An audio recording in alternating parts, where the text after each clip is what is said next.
So fresher కావచ్చు, job seekers కావచ్చు, already working professionals, ఎవరైతే నాన్ ఐటీలో వర్క్ చేస్తూ ఐటీలోకి స్విచ్ అవుదాం అనుకునే వాళ్ళు కావచ్చు.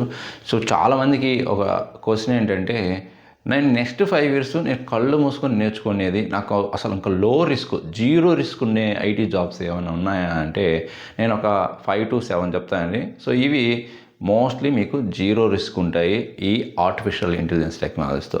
మరి ఏంటివి అంటే, ఫస్ట్ ప్లేస్లో అయితే మాత్రం జీరో రిస్క్ ఏంటంటే జెన్ఏ డెవలపర్. సో ఎవరైతే జెన్ఏ డెవలపర్ కోర్స్ నేర్చుకుంటారో నెక్స్ట్ 5 ఇయర్స్ వరకు, అప్పటి వరకు మాత్రం కాన్ఫిడెంట్గా చెప్పగలము అసలు జీరో రిస్క్ ఉంటుందండి దీనికి.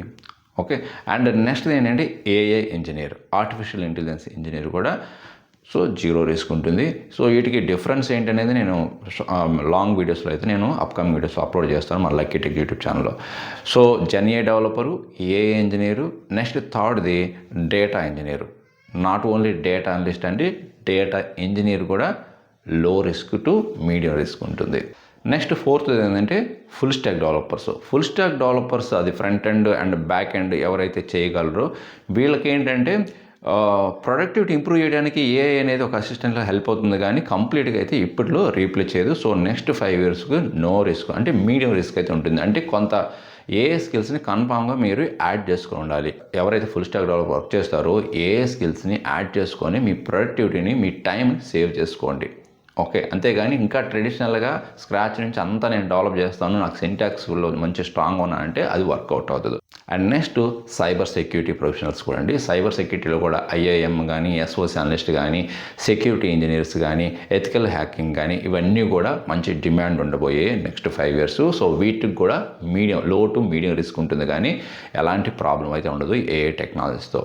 అండ్ నెక్స్ట్ది క్లౌడ్ ఇంజనీర్కి సంబంధించింది అండ్ డెవాప్స్ కూడా, ఇది కూడా మీడియం రిస్క్ అండి. బట్ ఒకటి మాత్రం చేయాల్సింది ఏంటంటే, ఈ డెవాప్స్ ఆర్ క్లౌడ్ ఇంజనీర్స్ ఏఏ టూల్స్తో ఏవైతే మనం ఫుల్ఫిల్ చేయగలమో, టాస్క్ కంప్లీట్ చేయగలమో, అవి డిప్లాయ్మెంట్లో కానీ, ఆర్ లైనక్స్ కమాండ్స్ రాయడంలో కానీ, ఆర్ మానిటరింగ్ చేయడంలో కానీ, ఇవన్నీ కూడా మీరు ఏఐ టూల్స్ ఎలా చేయొచ్చు అనేది మీరు నేర్చుకుంటే 100% మీకు జాబ్ సెక్యూరిటీ అయితే ఉంటుంది. ఇవ్వండి కొన్ని జీరో టు లో రిస్క్లో ఉన్న ఐటీ జాబ్స్ నెక్స్ట్ 5 ఇయర్స్కి. ఓకే. సో ఇవి ఇంకా మీరు అసలు ఇంకేం థింక్ చేయకుండా నేర్చుకుందాం అనుకునే వాళ్ళు హ్యాపీగా నేర్చుకోవచ్చు. వాట్ అబౌట్ అదర్ టెక్నాలజీస్ అని అడుగుతుంటారు. అవన్నీ కూడా నేర్చుకోవచ్చు ప్రస్తుతానికైతే, బట్ మీరు ఎప్పటికప్పుడు అప్డేట్ అవుతూ ఫాలోఅప్ చేస్తూ ఉండాలి. ఏం జరుగుతుంది, ఏంటి, ఏమైనా రీప్లేస్ అవుతాయా, ఏ కాన్సెప్ట్స్ని, ఏ ఏరియాస్ని స్పెసిఫిక్ టెక్నాలజీలో ఈ ఏఐతో రీప్లేస్ చేస్తున్నారు, ఏఐతో ఆటోమేషన్ చేయగలుగుతున్నారు, రిపిటేటివ్ టాస్క్ ఏదైనా వర్క్ ఉందనుకోండి దాన్ని ఏఐతో ఎలాగైనా చేయొచ్చా అనేది అది ఒకసారి చెక్ చేసుకోండి. ప్రతి టెక్నాలజీ వాళ్ళది, సేల్స్ ఫోర్స్ కావచ్చు, సర్వీస్ నో డెవలపర్ కావచ్చు, ఆర్